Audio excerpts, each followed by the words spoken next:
À 2 semaines de la fin du mercato, les discussions s'intensifient. Luis Enrique à Marseille, Dele Alli approché par le PSG. On fait le point dans le journal de Made in Foot.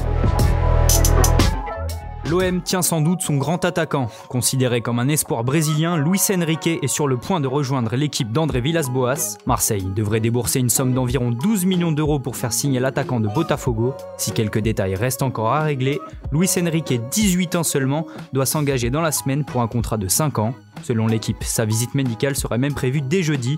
A noter que le nom de Caio Jorge, avant-centre de Santos, circule aussi à la Canebière. Chez le rival parisien, on s'active aussi. La presse britannique fait écho d'un intérêt du PSG pour Dele Alli. Absent du groupe de Tottenham ce week-end, le milieu offensif anglais ne ferait plus partie des plans de José Mourinho. Un départ sous la forme d'un prêt sans option d'achat est envisagé. Du côté des dirigeants parisiens, on étudie encore la faisabilité économique de ce transfert. Leicester revient à la charge pour Wesley Fofana. Après une première offre de 29 millions d'euros refusée par Saint-Etienne, l'équipe rapporte que les Foxes ont proposé 32 millions pour le jeune défenseur des Verts. Le club anglais se heurte au refus de l'entraîneur stéphanois Claude Puel. Le joueur avait lui fait savoir qu'il était intéressé par Leicester. Ce contrat peut changer ma vie, les aspects sportifs et financiers étant réunis, je suis obligé de dire oui, avait-il déclaré dans l'équipe. Toujours en France, Rennes devra trouver un remplaçant à Edouard Mendy. Le gardien de 28 ans va s'engager avec Chelsea pour 5 ans contre 25 millions d'euros. Le Sénégalais a passé sa visite médicale hier, a annoncé le coach des Blues Frank Lampard. L'officialisation du transfert devrait intervenir dans la journée. Mendy deviendra donc la 7e recrue de Chelsea.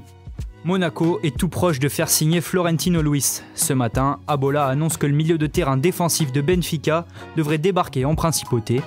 Le journal portugais indique qu'il s'agit d'un prêt payant de 2 millions d'euros sans option d'achat. Un temps annoncé au PSG, Florentino Luis était en manque de temps de jeu à Benfica. L'international espoir portugais de 21 ans espère se relancer sur le rocher. À l'étranger, Alvaro Morata retourne à la Juventus. L'attaquant espagnol de 27 ans quitte l'Atlético Madrid pour le club turinois. Une équipe qu'il connaît bien puisqu'il avait évolué dans le Piémont de 2014 à 2016. Ce transfert prend la forme d'un prêt payant de 10 millions d'euros assorti de 2 options, l'une pour une prolongation du prêt, l'autre pour un achat définitif à 35 millions d'euros. Et son remplaçant à Madrid est déjà trouvé puisque l'arrivée de Luis Suarez est imminente. Selon El Mundo Deportivo, le Barça et l'Atlético ont trouvé un accord de principe pour le transfert de l'attaquant uruguayen de 33 ans.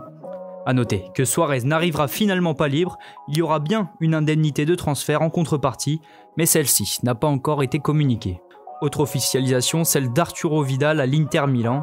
L'international chilien de 33 ans quitte le FC Barcelone après 2 saisons en Catalogne. Vidal s'engage avec les Nerazzurri pour 2 ans et retrouvera ainsi son ancien entraîneur à la Juve, Antonio Conte. Nelson Semedo a lui aussi fait ses adieux au FC Barcelone. Via une publication Instagram, le latéral droit portugais a annoncé son départ. Semedo rejoint officiellement la colonie portugaise de Wolverhampton. Le Barça va récupérer environ 40 millions d'euros pour le joueur de 26 ans. Enfin, Leeds et la Real Sociedad sont tombés d'accord pour le transfert de Diego Llorente. Le défenseur central espagnol de 27 ans va rejoindre l'équipe de Marcelo Bielsa contre un chèque de 25 millions d'euros.